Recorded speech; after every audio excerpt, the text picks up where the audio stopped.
Welcome to लक्ष्य सेतु। आज है 27 जून और 27 जून से करंट अफेयर्स के जितने भी क्वेश्चन बनेंगे आज हम इस वीडियो में डिस्कस करेंगे। तो चलिए स्टार्ट करते हैं और करते हैं सबसे पहले रिवीजन। विश्व विटिलिगो दिवस हर साल किस तारीख को मनाया जाता है? तो इसका आंसर है 25 जून को। ठीक है। सहरिया जनजाति मुख्य रूप से किन राज्यों में पाई जाती है? तो आंसर है मध्य प्रदेश और राजस्थान में। भारतीय राष्ट्रीय महासागर सूचना सेवा केंद्र का मुख्यालय किस शहर में स्थित है? तो आंसर है हैदराबाद में। हाल ही में भारतीय साइबर अपराध समन्वय केंद्र द्वारा जारी चेतावनी के अनुसार बॉस घोटाला किस प्रकार का साइबर अपराध है? तो इसका आंसर है कार्यकारी प्रतिरूपण धोखाधड़ी। हाल ही में ज्वालामुखी विस्फोट के कारण खबरों में छाए रहे वोल्कान डे फ्यूगो किस देश में स्थित है? तो इसका आंसर है ग्वाटेमाला में।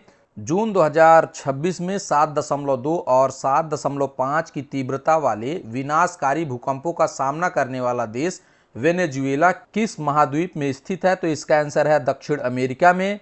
ब्यूरेवेस्टनिक मिसाइल किस देश द्वारा विकसित की गई है? तो इसका आंसर है रूस द्वारा। ग्रीन ऑस्कर के नाम से लोकप्रिय व्हिटली पुरस्कार 2026 से सम्मानित होने वाली भारतीय महिला परवीन शेख का संबंध किस जीव के संरक्षण से है? तो इसका आंसर है इंडियन स्किमर पक्षी से। ठीक है। जून 2026 में आरबीआई द्वारा जारी नए दिशा निर्देशों के अनुसार डिजिटल धोखाधड़ी के पीड़ितों को उनके कुल नुकसान का अधिकतम कितने प्रतिशत मुआवजा मिल सकता है? तो इसका आंसर है 85% तक, 85% तक। ठीक है। ये तो है कल का रिवीजन। अगर मेरे पढ़ाने का तरीका आप लोगों को अच्छा लग रहा हो तो वीडियो को लाइक, शेयर और चैनल को सब्सक्राइब जरूर करें। और अगर कुछ कमियां हो रही हैं तो उसे आप कमेंट के माध्यम से बताएं और उसे हम सुधार करेंगे। ठीक है। तो चलिए आगे बढ़ते हैं और देखते हैं आज का सबसे पहला क्वेश्चन। हर साल 26 जून को यातायात पीड़ितों के समर्थन में संयुक्त राष्ट्र का अंतर्राष्ट्रीय दिवस मनाया जाता है। इसकी शुरुआत संयुक्त राष्ट्र महासभा द्वारा किस वर्ष की गई थी? तो इसकी शुरुआत जो है 1997 में की गई थी। ठीक है। और 26 जून को यातायात पीड़ितों के समर्थन में संयुक्त राष्ट्र का अंतर्राष्ट्रीय दिवस मनाया जाता है। संयुक्त राष्ट्र महासभा ने 12 दिसंबर 1997 को संकल्प 52/149 के माध्यम से हर साल 26 जून को इस दिवस के रूप में घोषित किया था। यह पहली बार वर्ष 1998 में मनाया गया था। इसी तारीख को यानी 26 जून 1987 को यातायात के खिलाफ संयुक्त राष्ट्र सम्मेलन यानी कन्वेंशन अगेंस्ट टॉर्चर आधिकारिक रूप से दुनिया भर में लागू हुआ था। पीड़ितों और उनके परिवारों के चिकित्सा व कानूनी पुनर्वास के लिए वर्ष 1981 से ही यातायात पीड़ितों के लिए संयुक्त राष्ट्र स्वैच्छिक कोष यानी UN voluntary fund for the victims of torture काम कर रहा है। अंतर्राष्ट्रीय कानून के तहत किसी भी परिस्थिति, युद्ध या राष्ट्रीय सुरक्षा के बहाने इंसानों को मानसिक या शारीरिक यातना देना पूरी तरह से प्रतिबंधित और मानवता के खिलाफ अपराध है। नेक्स्ट क्वेश्चन है, संस्कृति मंत्रालय द्वारा हाल ही में 1975 के आपातकाल की 50वीं वर्षगांठ पर संविधान हत्या दिवस कार्यक्रम का आयोजन कहाँ किया गया है? तो इसका आंसर है सांस्कृतिक संसाधन एवं प्रशिक्षण केंद्र CCRT परिसर नई दिल्ली में। तो 1975 के आपातकाल का 50 वर्ष पूरा हो चुका है। संस्कृति मंत्रालय ने नई दिल्ली स्थित सांस्कृतिक संसाधन एवं प्रशिक्षण केंद्र CCRT परिसर में एक विशेष कार्यक्रम के माध्यम से संविधान हत्या दिवस मनाया। यह आयोजन 1975 में लागू हुए आपातकाल की 50वीं वर्षगांठ के उपलक्ष्य में किया गया था। केंद्रीय संस्कृति एवं पर्यटन मंत्री श्री गजेंद्र सिंह शेखावत ने इस कार्यक्रम में मुख्य अतिथि के रूप में भाग लिया और लोकतांत्रिक मूल्यों की रक्षा करने वाले गुमनाम नायकों को सम्मानित किया। ठीक है। इस दौरान लोकतंत्र जिंदाबाद नामक एक विशेष प्रदर्शनी लगाई गई। साथ ही डिजिटल डिस्ट्रिक्ट रिपोजिटरी प्रदर्शनी का भी अवलोकन किया गया, जो भारत के स्वतंत्रता संग्राम से जुड़ी जिला स्तरीय कहानियों को संजोने की एक राष्ट्रीय पहल है। विख्यात बांसुरी वादक पंडित चेतन जोशी के निर्देश में CCRT के विद्वानों द्वारा मौन से आवाज तक, अंधकार से भोर तक शीर्षक से एक विशेष संगीतमय प्रस्तुति दी गई। ठीक है। नेक्स्ट क्वेश्चन है, हाल ही में खबरों में छाई बेरिजम झील किस राज्य में स्थित है? तो इसका आंसर है तमिलनाडु में। ठीक है, बेरिजम झील तमिलनाडु में स्थित है। मद्रास उच्च न्यायालय की मदुरई बेंच ने हाल ही में एक जनहित याचिका को वन बेंच के पास भेजा है, जिसमें बेरिजम झील क्षेत्र की पारिस्थितिक व्यवहार्यता का आकलन करने के लिए वैज्ञानिक जनगणना की मांग की गई है, ताकि इसे बाघ अभयारण्य घोषित किया जा सके। यह तमिलनाडु के कोडाईकनाल में स्थित एक कृत्रिम झील है। यह झील ऊपरी पलानी पहाड़ियों में स्थित है और आसपास के शहरों के लिए पेयजल का महत्वपूर्ण स्रोत भी है। ठीक है, बेरिजम झील एक महत्वपूर्ण संरक्षण क्षेत्र है जो समृद्ध जैव विविधता का समर्थन करता है।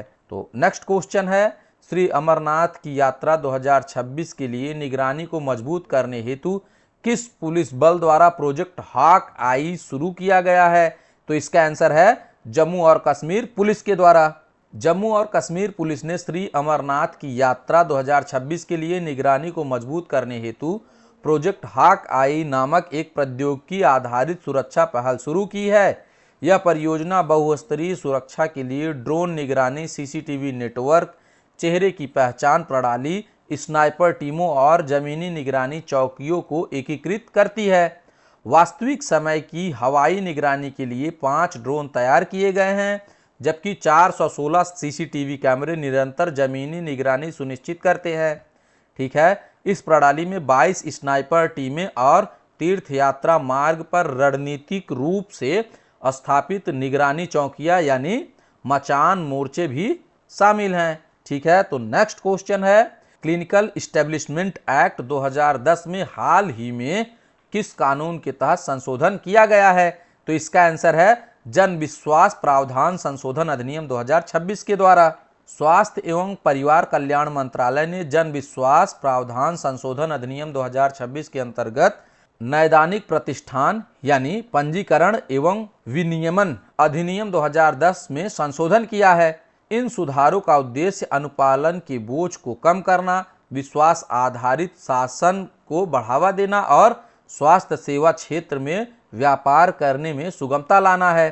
संशोधनों के तहत प्रक्रिया में मामूली चूक के लिए आपराधिक अभियोजन को प्रशासनिक दंड प्रणाली से स्थापित किया गया है। ठीक है, प्रमुख अनुच्छेदों में जुर्माना शब्द को दंड से प्रतिस्थापित किया गया है। साथ ही श्रेणीबद्ध और आनुपातिक प्रवर्तन तंत्र भी लागू किए गए हैं।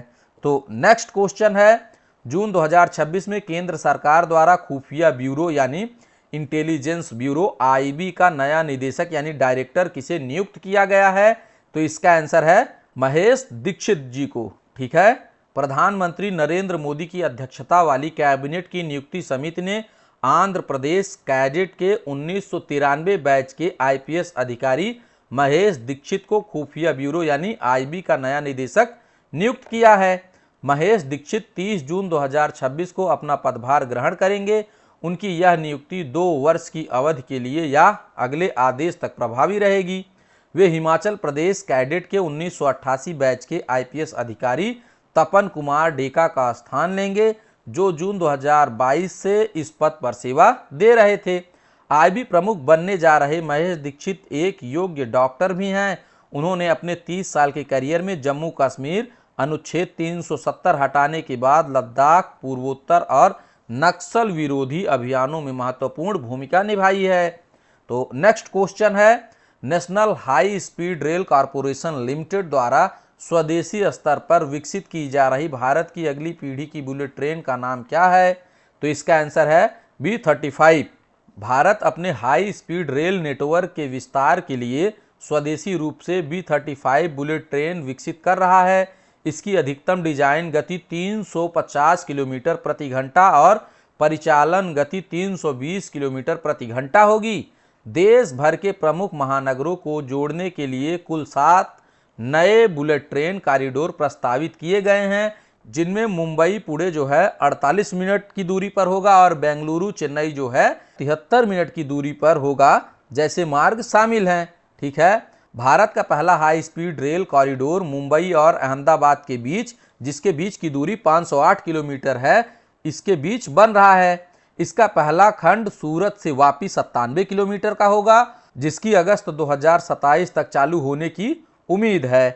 प्रस्तावित नेटवर्क में दिल्ली से वाराणसी का सफर महज 3 घंटे 15 मिनट में पूरा करने का लक्ष्य रखा गया है, जो सड़क और हवाई यात्रा का एक बेहतरीन विकल्प बनेगा। नेक्स्ट क्वेश्चन है, हाल ही में प्रकाशित पुस्तक संस्कृति रत्न भंडार भवैया इतिवृत्तो किस लोक संगीत परंपरा से संबंधित है? तो इसका आंसर है भवैया से ये जो है संबंधित है। ठीक है। उपराष्ट्रपति ने हाल ही में संस्कृति रत्न भंडार भवैया इतिवृत्तो नामक पुस्तक का विमोचन किया है। इस पुस्तक के लेखक जयंता कुमार राय और संगीता राय हैं। यह पुस्तक उत्तर बंगाल, असम और आसपास के क्षेत्रों की पारंपरिक लोक संगीत शैली भवैया के ऐतिहासिक विकास और सांस्कृतिक महत्व का वर्णन करती है। पुस्तक में कोच राजवंशी समुदाय की सांस्कृतिक विरासत और भवैया परंपरा को आकार देने में त्योहारों, कृषि और सामुदायिक जीवन की भूमिका पर प्रकाश डाला गया है। भवैया लोक संगीत आम लोग की भावनाओं, आकांक्षाओं, संघर्षों और ज्ञान को प्रतिबिंबित करता है और भारत की सांस्कृतिक विरासत का एक महत्वपूर्ण हिस्सा है। नेक्स्ट क्वेश्चन है, जो कि आज का क्वेश्चन है, शहरी स्थानीय निकायों का पहला राष्ट्रीय सम्मेलन कहां आयोजित किया गया था? तो इसका आंसर जो है आप लोग हमें कमेंट बॉक्स में देंगे। अगर वीडियो अच्छी लग रही हो तो वीडियो को लाइक, शेयर और चैनल को सब्सक्राइब जरूर करें। ठीक है, तो चलिए आगे बढ़ते हैं और देखते हैं कल का क्वेश्चन। कर्मचारी राज्य बीमा निगम द्वारा हाल ही में पुनः आरंभ करने के लिए स्वीकृत योजना का नाम क्या है? तो इसका नाम है स्प्री योजना। हाल ही में कर्मचारी राज्य बीमा निगम ने नियोक्ता या कर्मचारी पंजीकरण प्रोत्साहन योजना यानी स्प्री को 1 जुलाई से 31 दिसंबर 2025 तक पुनः प्रारंभ करने की स्वीकृति दी है। स्प्री को पहली बार 2016 में पूरे भारत में कर्मचारी राज्य बीमा कवरेज का विस्तार करने के लिए शुरू किया गया था। इससे पहले इसने 88,000 से अधिक नियोक्ताओं और 1.02 करोड़ कर्मचारियों को पंजीकृत करने में सहायता की थी। नवीनीकृत स्प्री अपंजीकृत नियोक्ताओं और छूटे हुए श्रमिकों, जिनमें संविदात्मक और अस्थायी कर्मचारी शामिल हैं, को ESI अधिनियम के अंतर्गत पंजीकरण कराने का एक सुनहरा अवसर प्रदान करती है। ठीक है, तो जुड़े रहिए हमारे साथ। मिलते हैं नेक्स्ट एपिसोड में। Thanks for watching. Please subscribe.